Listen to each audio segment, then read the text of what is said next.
ఈ వీడియోలో వృత్త వలయం సర్క్యులర్ యాన్యులస్ యొక్క వైశాల్యాన్ని ఎలా కనుగొనాలో తెలుసుకుందాం. ఇక్కడ మనకిచ్చిన వృత్త వలయం ఈ విధంగా ఉంది.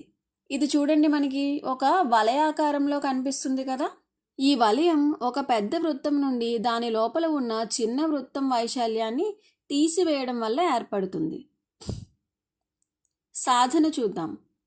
మొదట మొత్తం పెద్ద వృత్తం ఉందని అనుకుందాం. దాని నుండి లోపల ఉన్న చిన్న వృత్తాన్ని తొలగిస్తే మిగిలిన భాగమే మనకి ఏమవుతుంది? వృత్త వలయం అవుతుంది.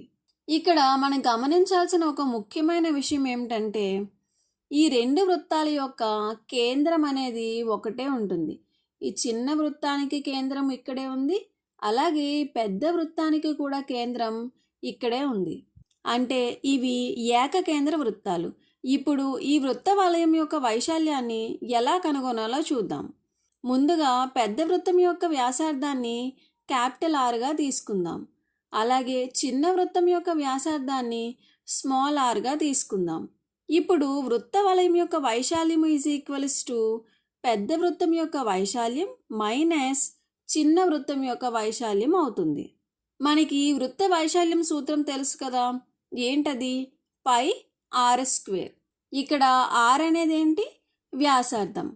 కాబట్టి ఇప్పుడు ఈ పెద్ద వృత్తం యొక్క వైశాల్యం ఏమవుతుంది? Pi capital R square minus చిన్న వృత్తం యొక్క వైశాల్యం ఏమవుతుంది? Pi small R square. అందువల్ల వృత్త వలయం యొక్క వైశాల్యం ఎంత వచ్చింది? Pi capital R square minus pi small R square. ఇక్కడ గమనించినట్లయితే పై అనేది రెండు పదాల్లో కూడా ఉంది. కాబట్టి పైని ఉమ్మడి గుణకంగా తీసుకొని మిగిలిన పదాలను రాసుకుంటే మనకి ఇంకా ఏమున్నాయి? Capital R square minus small R square. ఇక్కడ విద్యార్థులు తరచుగా చేసే ఒక పొరపాటును గమనించండి.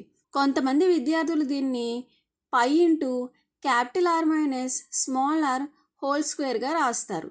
కానీ ఇది తప్పు. ఇక్కడ సరైన సూత్రము pi into capital R square minus small R square అనే విషయం గుర్తుంచుకోవాలి.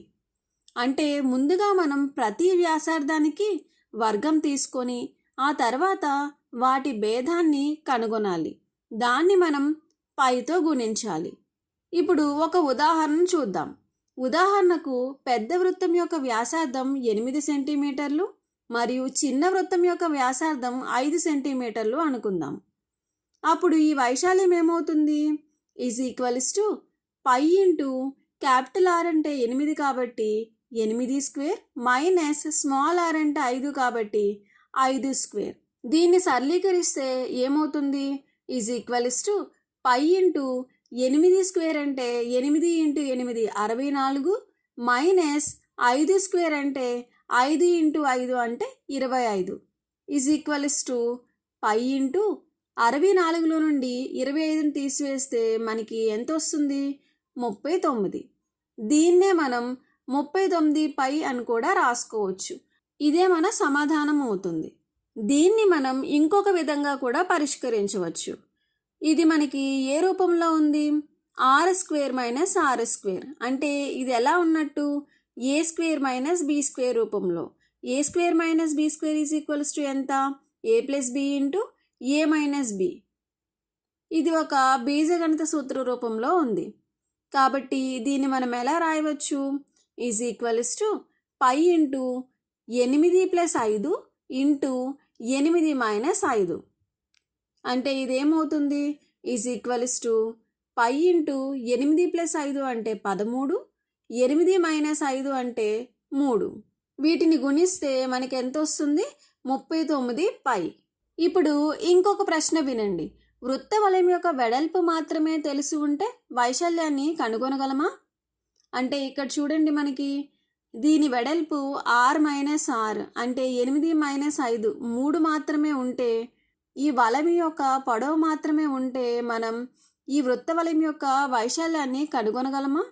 ఈ విలువ ఒక్కటే తెలిసి ఉంటే వృత్త వలయం యొక్క వైశాల్యాన్ని కనుగొనలేము.